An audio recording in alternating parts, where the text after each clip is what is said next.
E aí, pessoal, preparado para mais uma aula de física? Revisão Enem, sem pressão? Para hoje, o que nós temos? It's very important. Hoje nós vamos falar sobre um assunto que é xodó do Enem: eletricidade. A gente vai finalizar a eletrostática, começar a eletrodinâmica, e aí a gente já vai embarcar nesse assunto. Quando se trata de eletricidade, Enem é apaixonado. Então, você não pode sair desse vídeo sem ir até o final, que a gente vai ver algumas práticas, alguns exercícios que já caíram no Enem, beleza? Bora pro vídeo.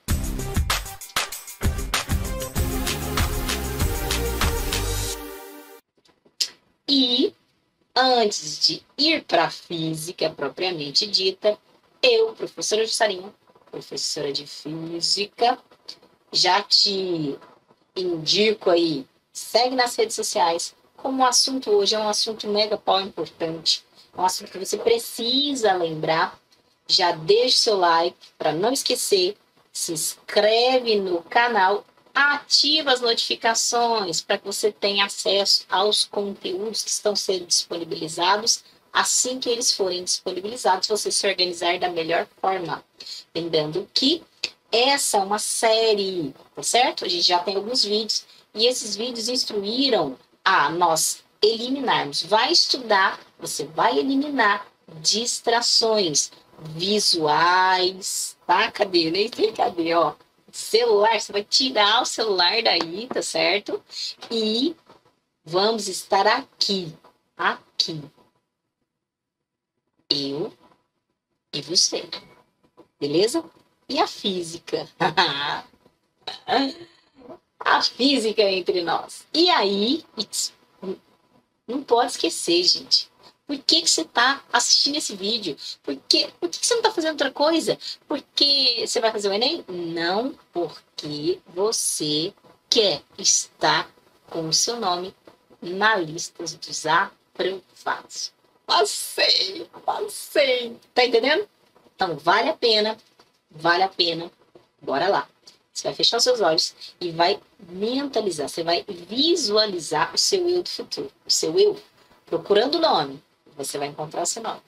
Você vai procurar e ao encontrar, você vai querer contar para alguém. Então você vai lá e vai contar para essa pessoa. E aí você vai se matricular. E você já vai visitar esses momentos enquanto nós respiramos fundo. Combinado? Então vamos lá. Feche os seus olhos. Inspira. Expira. Mais uma vez. Inspira. Oxigena o seu cérebro. Expira. Enquanto você inspira e expira, você se vê na expectativa de verificar o seu nome na lista dos aprovados, a sua nota. E aí, você viu o seu nome. Seu nome está lá. Ainda prestando atenção nessa respiração, você vai contar para as pessoas mais importantes da sua vida, para que você possa comemorar com elas. E isso é o seu desejo. Poder escolher a universidade, escolher o curso desejado. Ainda respirando, você escolhe, você se matricula e agora você vai para uma nova etapa da sua vida.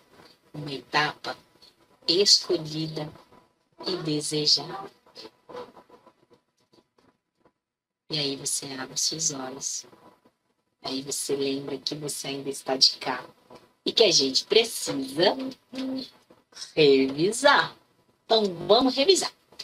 Como hoje a proposta é um pouquinho diferente, tá bom? Eu vou mostrar para vocês, e até, gente, esse vídeo já foi gravado. Já gravei, eu já disponibilizei e ele bugou. Ó, eu preciso falar isso para você. O que acontece? O QI tá top. Você já tem os conteúdos, já tá tudo prontinho e preparado. Mas quando você vai executar, foi o que aconteceu. Não conseguiu processar. Não havia um preparo, entendeu?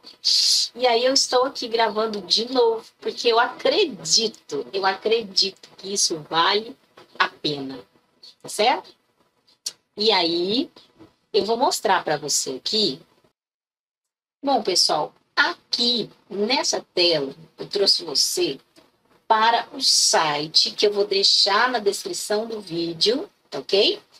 Onde tem você tem vários simuladores. Esse site, eu acredito já ter comentado sobre ele quando falei em algum outro vídeo aí. É lá da Universidade de Colorado, ok?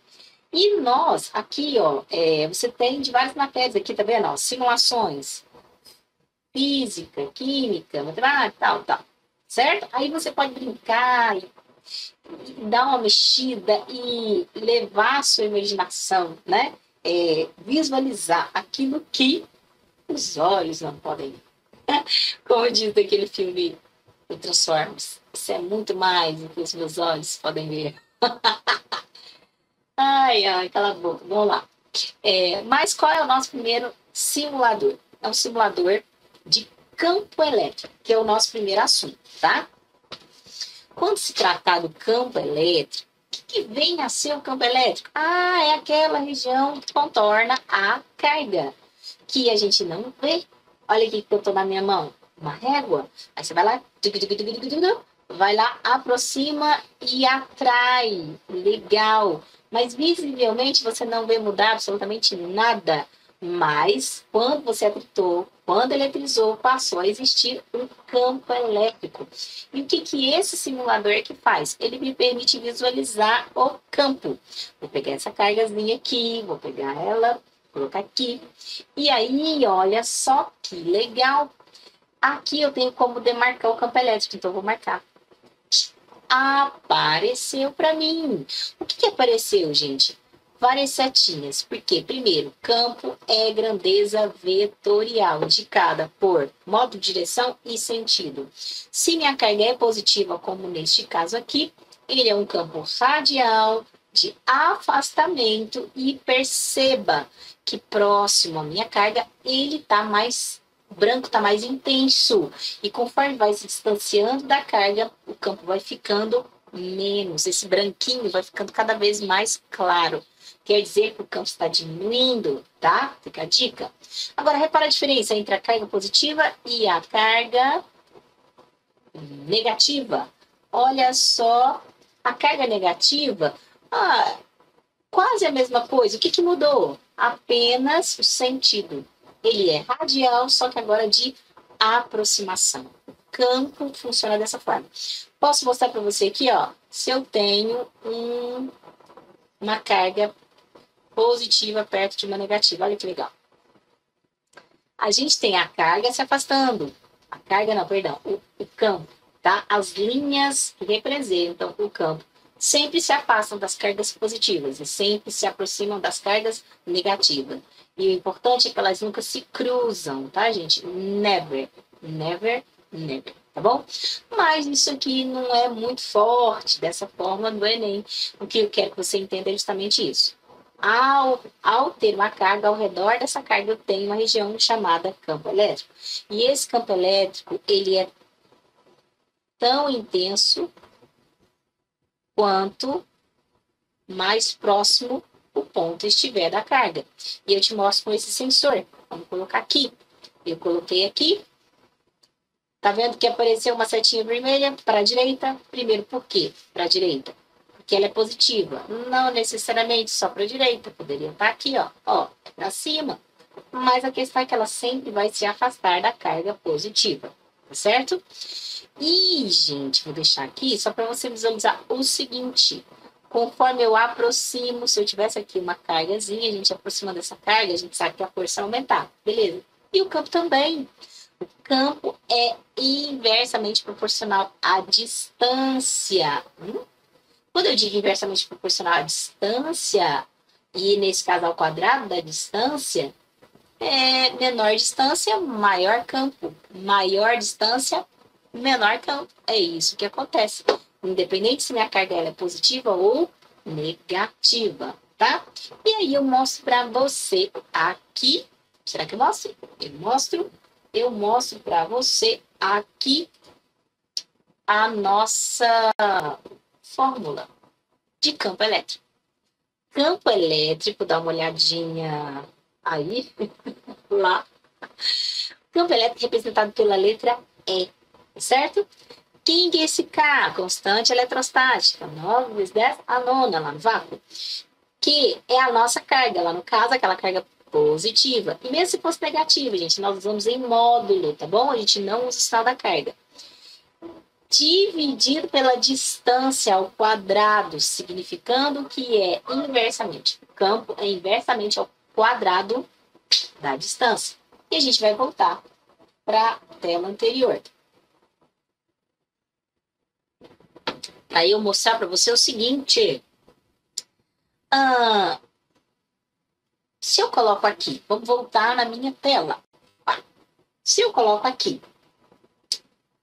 uma carga negativa nesse ponto amarelo, essa carga vai sofrer uma atração. Ela viria, né, seria atraída. Imagine que essa carga positiva estivesse fixa, ela não sai dali, tá? Mas eu colocando aqui no ponto, esse ponto amarelinho, uma carga negativa, livre, ela iria na direção do campo. Então ela ia se mover.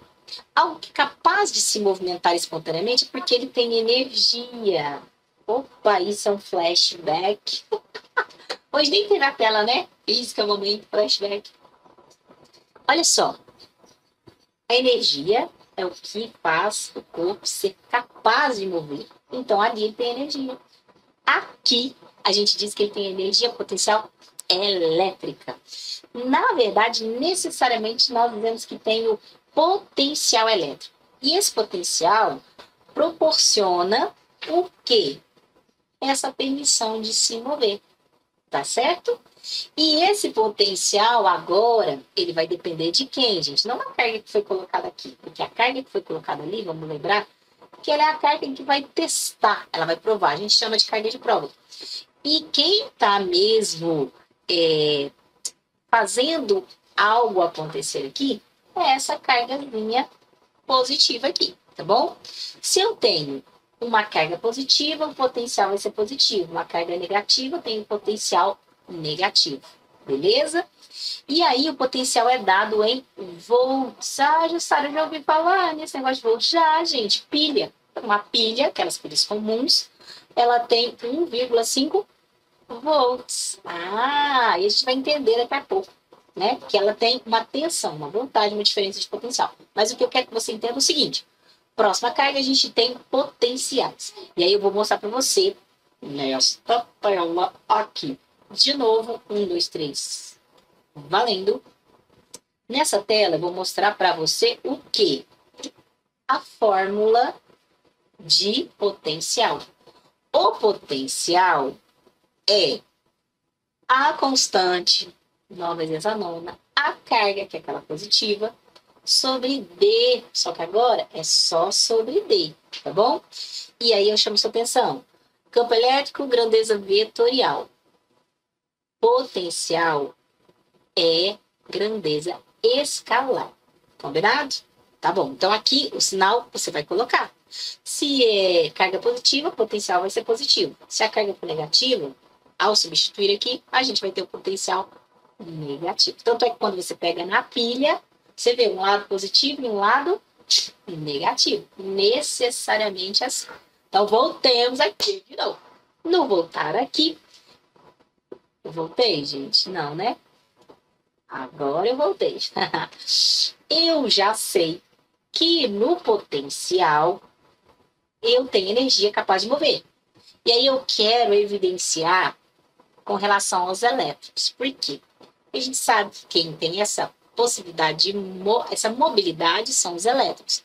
Então, eu vou pensar, se eu coloco nesse ponto aqui, tá lá ajustado de novo, uma carga negativa, ela vai se mover para onde? No sentido da carga positiva, tá certo?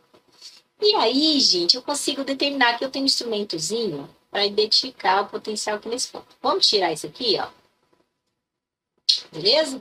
Eu tenho aqui 4,0, aproximadamente 4, tá bom? Vou fazer um contorno. O que eu tenho ali? Como a distância de todos esses pontos até a carga é o mesmo, quer dizer que desses pontos aqui eu tenho uma superfície equipotencial, tá bom? Todos os pontos têm o mesmo potencial, de aproximadamente 4. Fechou? Você consegue reparar, e aí eu vou fazer o seguinte, olha, o que a gente já sabe? Quando eu aproximo, cadê minha carga assim, meu ponto? Olha lá, o campo aumenta, a gente já sabe disso. Com relação ao potencial, olha aqui, ó. Gente, que legal! Ah, que legal. Vou fazer a linha aqui, ó. Ó, eu pus mais ou menos no olhômetro, na metade. E vou guardar isso aqui. Não vou guardar não, porque eu não sei se você viu. Peraí, deixa eu guardar esse sensor. O potencial aqui de fora era, olha lá, 4 aproximadamente. E aqui dentro, 8 aproximadamente. Então, quanto mais próximo eu estou, maior é o meu potencial. E se eu coloco, dá licença, agora você amigo, se eu coloco aqui uma carga negativa, aí essa carga vai para o potencial maior. Isso vai ser importante. Importante por quê? Porque quando eu tenho um fio condutor, aí eu vou te trazer para cá. Ai, que bonitinho. Eu tenho um circuito. E nesse circuito, tá, gente, eu queria até não deixar você ver, olha aqui, devia ter tirado. Eu já mostrei para você. Fio condutor, um fio condutor de cobre, ele possui elétrons e prótons. Porém, por ser condutor, ele tem um excesso de elétrons livres, aqueles elétrons que têm mobilidade. E aí, se eu tenho um campo ali, eu tenho potencial, esses elétrons vão se mover para onde?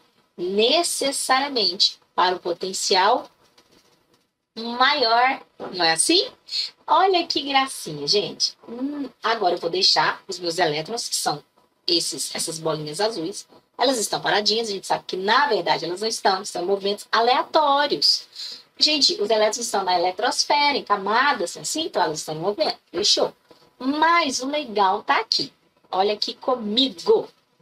Eu vou ligar aqui, ó, só te mostrando, tá? Eu tenho aqui uma bateria, eu tenho fios de conexão a uma lâmpada. Essa aqui é uma lâmpada incandescente, não utilizada mais, né?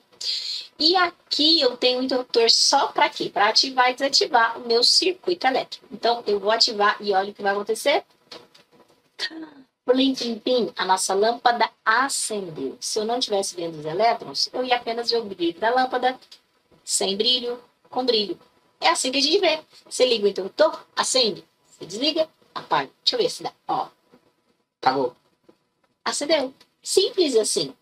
Mas o que acontece de verdade lá dentro, muito louco isso, é a corrente elétrica. O que é então a corrente elétrica? É o movimento ordenado. É quando eles entram em fila, indo na direção do potencial maior. Mas, gente, por N fatores, se você for olhar historicamente falando, eles não sabiam, os cientistas, os filósofos da época não sabiam que quem se movia eram os elétrons. E eles tinham adotado os prótons. Ai, meu Deus, os prótons é justamente o contrário. Então, eu vou fazer uma mudança para você aqui, para você lembrar, tá bom? O que você vai lembrar? Que o movimento da corrente elétrica, que a gente dá o nome de real, que é os elétrons, que na verdade acontece, é no sentido. Mas o que a gente adota é o convencional. E o convencional, olha o que vai acontecer aqui. Onde que eu tô? Ó, estão voltando, que é o sentido contrário, tá certo? A questão é que o sentido convencional é o contrário do sentido real. Beleza? E o que é a corrente, que é de suma importância, é o movimento ordenado dos elétrons. Por quê? Porque passou a existir um campo, e nesse campo houve um potencial. E aí eu chamo a sua atenção. Não necessariamente um potencial, porque na minha pilha eu tenho dois potenciais. Eu tenho positivo e tenho negativo. Eu tenho um maior e um menor. Então, tem uma diferença. Lembra que os elétrons, eles se moveram do potencial menor para o maior? Aqui eles vão fazer a mesma coisa. E aí vai haver um movimento. E esse movimento é a corrente elétrica. E aqui eu pus... Para de gastar energia, né, gente? Beleza. Aqui eu coloquei só para você visualizar. A gente vai poder explorar, a gente vai explorar mais, tá? Esse simulador em aulas futuras. Eu espero que fique tudo top aqui, o vídeo para vocês. A visualização seja legal, porque o último vídeo que eu gravei bugou tudo, né? Mas aí, ó, o que acontece? Eu venho para cá, agora eu vou vir para cá. 1, 2, 3. Que isso, meu Deus do céu? Ai, vamos lá. Eu tenho aqui um resistor. É como se fosse uma resistênciazinha. É o meu fio, tá certo? Mas a gente sabe que fios têm próton, elétrons e tudo mais. Mas quem vai mover? Os elétrons. Então, gente, eu queria que você imaginasse necessariamente. Aqui na minha cidade, o trânsito é tranquilo. E nós estamos na pandemia, aonde o trânsito não tem aquele momento assim, né, mais intenso. Mas geralmente, horário de almoço, que era hora de escola, né, término de escola, início de escola, tinham mais movimentos. Quando há, né, também o momento de encerrar, né, o horário de trabalho, acontece esse maior intensidade, né, de carros lá no trânsito. Mas a questão é a seguinte: que você pensasse comigo.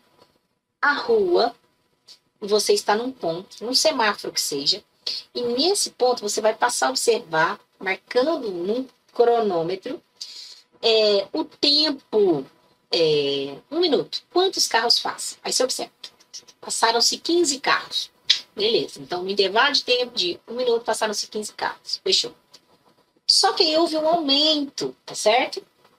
E aí você foi fazer novamente a contagem, você percebeu que passaram-se naqueles mesmos 1 minuto, intervalo de tempo igual, aumentou o número de carros, passou a ser 20 carros.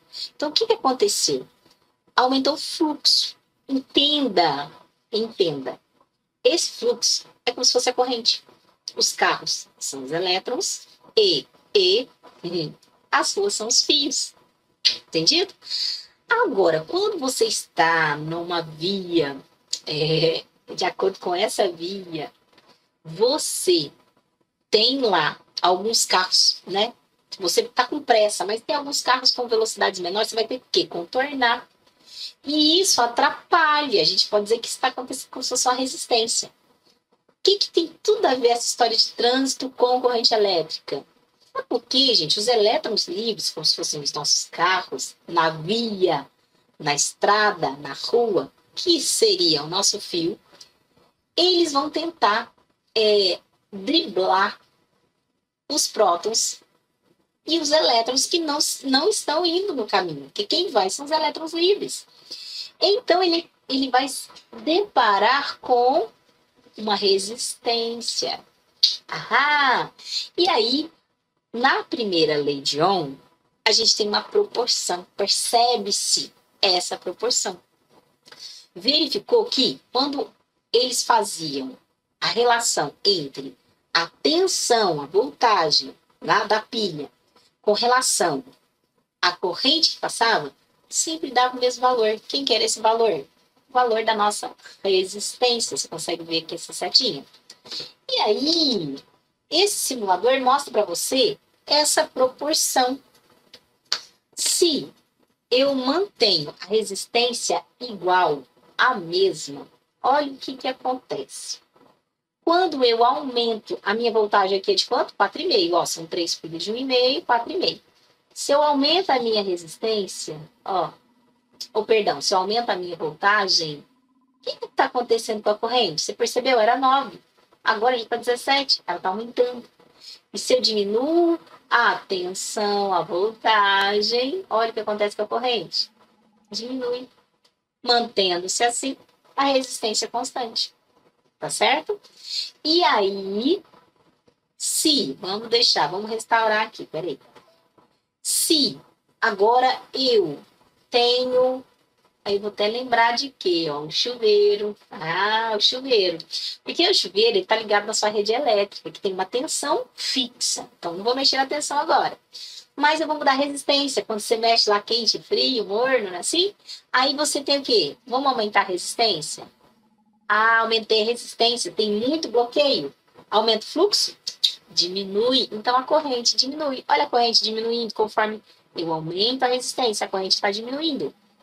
E se eu diminuo a resistência, aí o fluxo vai aumentar, ou seja, a corrente vai embora. Por isso que bons condutores têm baixa resistência. A ideia é essa, não é? Mas essa resistência depende de vários fatores. Então, gente, antes de ir para o próximo, eu quero dizer para você. Aqui está invertido, né? Eu devia ter... eu vou fazer uma coisa para você. Você vai vir aqui. Vamos lá de novo, trocar de tela. Apareceu. Aí, o que eu vou fazer? Eu vou fazer uma coisa louca aqui para você. Vou te mostrar duas coisas mega power importante. Isso, você tá vendo aí. O que eu quero que você veja? Quero que você veja a corrente. Quem que é a corrente elétrica? É esse I, ok? O I é a corrente elétrica dado em ampere, tá bom? É igual a carga. Que seria a carga? É a carga que os elétrons carregam num intervalo de tempo. Carga dividido por tempo. Carga em coulomb, tempo em segundos, tá certo? Mas o que eu quero ver se eu consigo colocar aqui para você, vou fazer uma duplicação aqui. Que coisa louca. Aqui, ó. Te mostrei. O que eu quero? Isso aqui, ó. Quero que você veja isso aqui, ó. Você ri. O que é você rir? É a primeira lei de Ohm. Tá certo? Essa você precisa dela muitas vezes. Você vai usar e outras aí que vão vir, mas ela é muito importante, tá? Essa é a primeira lei de Ohm. Fechou? E aí a gente finaliza falando aqui agora sobre a resistência. Do que ela depende? As resistências dependem, na verdade, de características do condutor. Quais são essas características? A primeira delas é o material. Material, que é representado, gente, por essa letra grega chamada Rho, tá? Quanto maior a resistividade, olha aqui para mim, não tem uma resistividade 0,50 ohms centímetros. Se eu aumento essa resistividade, o que você visualiza? O aumento da resistência. Você percebeu que aumentou essas bolinhas aqui só para representar o aumento da resistência? Vamos diminuir? Ó, ao diminuir, as bolinhas vão diminuindo. Resistência diminui por causa que a resistividade diminuiu. Fechou? O resto se manteve. Vou reestruturar aqui e vou mudar agora o comprimento. Será que mudando o comprimento... Vamos pensar lá na via. Se eu tenho uma via muito comprida, é fácil fluxo? Eu acho que dificulta, né? E aí, olha o que acontece. Aumenta o comprimento, o que está acontecendo? Aumentando a resistência. Se eu diminuo o comprimento, eu diminuo, consequentemente, a resistência. O que significa isso? Resistência e comprimento são diretamente proporcionais. Em compensação, eu posso ter um fio mais estreito, mais fino e um fio mais grosso. Isso vai fazer diferença? Lógico que vai. Pensa lá na via, gente. Faça essa analogia que te ajuda muito. Você tem uma via, uma estrada com duas vias apenas. Você tem um fluxo? Se esta estrada for de 3, 4 vias, vai fluir melhor? Lógico que vai. Então, quer dizer que aumentando, vamos aumentar aqui. Ele dá como a área. Perceba qual que é o aumento da área. Tá vendo aqui, ó? Como se fosse esse corte aqui, ó. Tá? Aumentei a área, a resistência vai diminuir. E se, obviamente, eu diminuo a área, a resistência aumenta. Então, o que eu encerro para você aqui falando? Digo para você que a resistência, segundo a lei de Ohm, diz que ela depende de 3 características. Depende da resistividade, depende do comprimento e depende da área. E aí a gente vai para os exercícios, que é o meu querido. Então vamos lá, primeiro exercício diz o seguinte: um choque elétrico é uma sensação provocada pela passagem de corrente elétrica pelo corpo. As consequências de um choque vão desde um simples susto até a morte. A circulação das cargas elétricas depende da resistência do material. Para o corpo humano, essa resistência varia de 1000 ohms quando a pele está molhada até 100.000 ohms quando a pele está seca. Uma pessoa descalça, lavando sua casa com água, molhou os pés e acidentalmente pisou em um fio desencapado, sofrendo uma descarga elétrica em uma tensão de 120 volts. Qual a intensidade máxima de corrente elétrica que passou pelo corpo da pessoa? Gente, aqui, para começarmos, o que a gente vai precisar? A gente vai tirar os dados que são importantes para nós. O que eu tenho aqui já de cara? Resistência. Essa resistência é de 1000 ohms quando a pele está molhada e de 100.000 quando ela está seca. Lembrando que a pessoa molhou os pés quando ela pisou lá na tensão de 120 volts, assim? Então, a pergunta é, qual a corrente? Corrente da pessoa, ela está relacionando o quê? Resistência do corpo, a voltagem do fio e a corrente que vai passar, nesse caso, por ela. Quando fala disso tudo, gente, o que a gente lembra? Você ri, não é isso? Então, vamos botar aqui, ó. V. Quem que é o nosso V? Lembrando aí, tá? É a tensão, voltagem, resistência e corrente, tá bom? Qual é a tensão? 120. A resistência, gente, qual que nós vamos usar?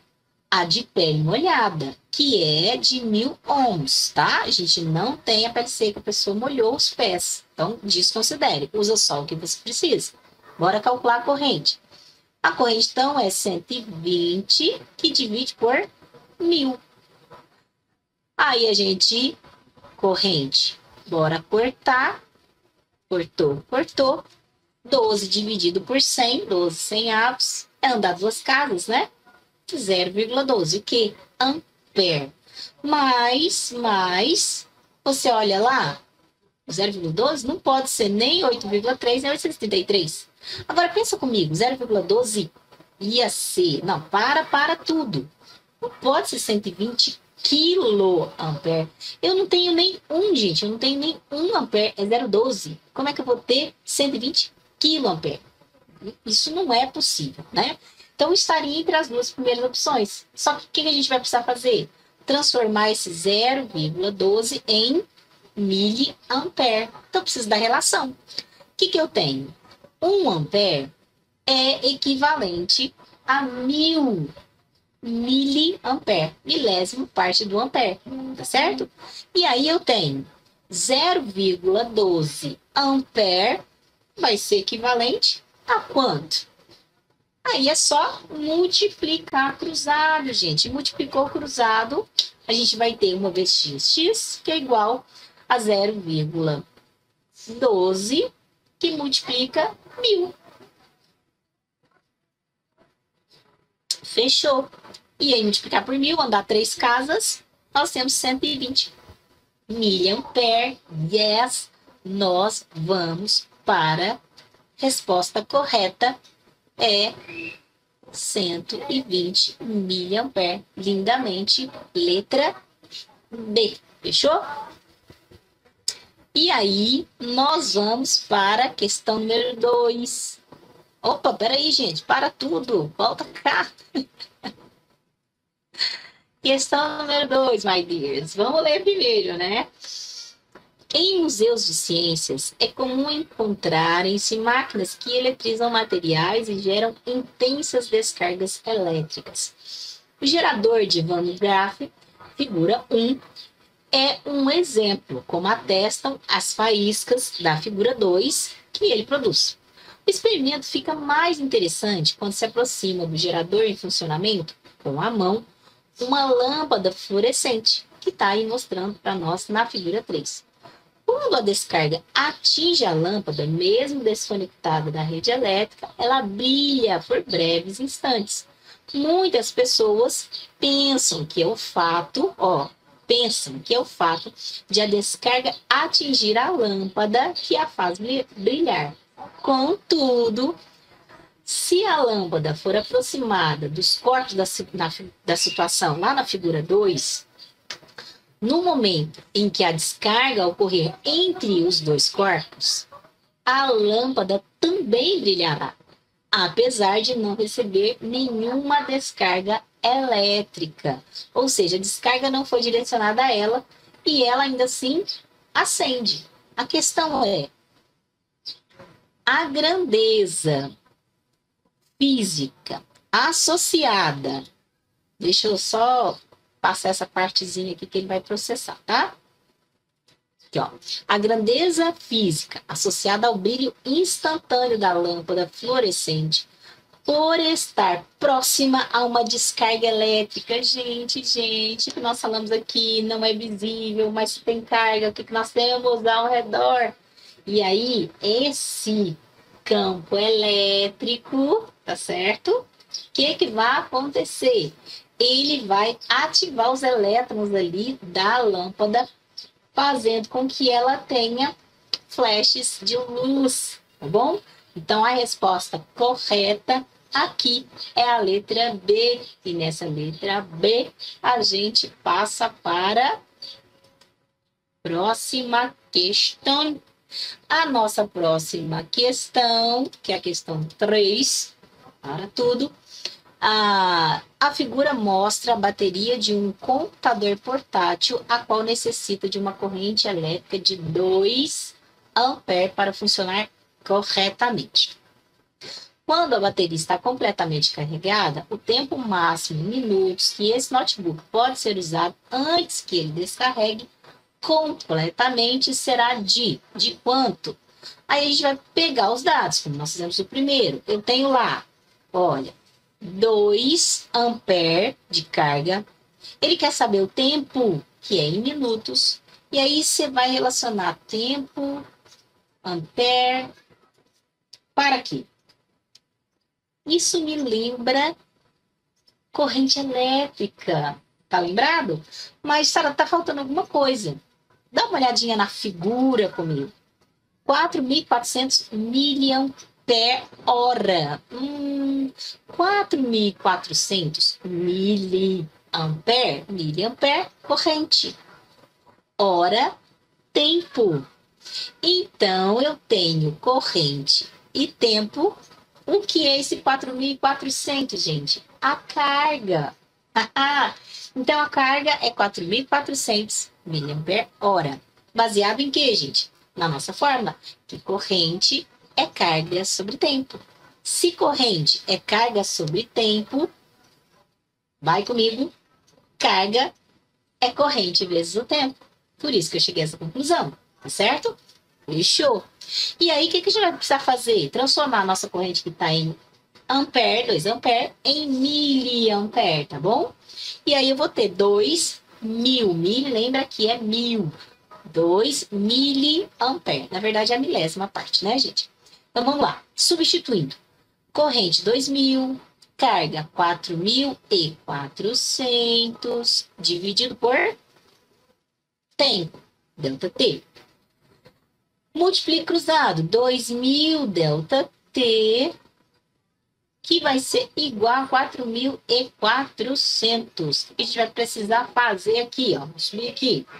A gente vai ter delta T igual a 4.400, que divide por 1.000, ou 2.000. Bora comigo dividir aqui, ó. 44, cortamos lá, ficamos com 44 por 20. 44 vai dar 2, 2 vezes 20, 40, sobram 4 Vai 0,40 por 20, 4 por 2, 2, fechou. 2,2, o que, gente? Hora. Lembra que milha, ampere, hora. Mas ele quer saber minutos. Então, o que eu tenho que fazer? Relação. 1 hora são 60. 60 o quê, gente? Ó, peraí, deixa eu arrumar aqui. 60 minutos, tá certo? Beleza. Quantas horas nós temos? 2, né? 2. Vamos procurar.